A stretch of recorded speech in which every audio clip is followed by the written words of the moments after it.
Hello friends, আজকে আমি share করব আমি ঘরে কিভাবে শর্টকাট মেথডে ঘি তৈরি করি। তার জন্য নিয়ে নিয়েছি 1 বাটি দুধের স্বর। 7-10 দিন ধরে আমি জমিয়ে ফ্রিজে রেখে দিয়েছিলাম।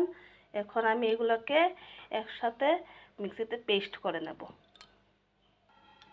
দেখুন, আমি এইভাবে পেস্ট করে নিয়েছি দুধের স্বরটাকে। এখন আমি কড়াইতে জাল দিয়ে দেব, কড়াইতে ঢেলে দেব।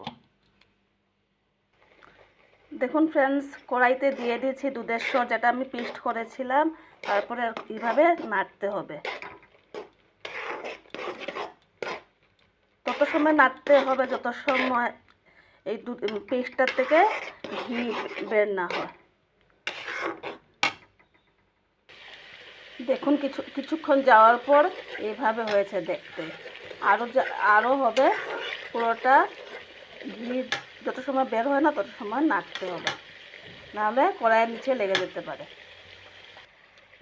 দেখুন ফ্রেন্ডস, আমার ঘিটা তৈরি হয়ে আসছে।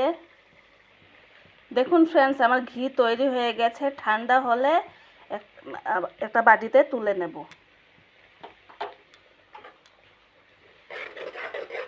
এখন নিচের অংশগুলিকে এক সাইড করে ঠান্ডা করে আমি ছেঁকে নেব, একটা বাটিতে ছেঁকে নেব। আমার ঘরে বানানো ঘি তৈরি। ঠান্ডা করতে দিয়েছি, ঠান্ডা হলে একটা কাচের বয়ামে ঢেলে রেখে দেব। একটু ঠান্ডা হওয়ার পরে কাচের বয়ামে ঢেলে নিলাম। তারপরে কেমন হয়েছে বন্ধুরা জানাবেন, ভালো লাগলে লাইক করবেন। Thank you.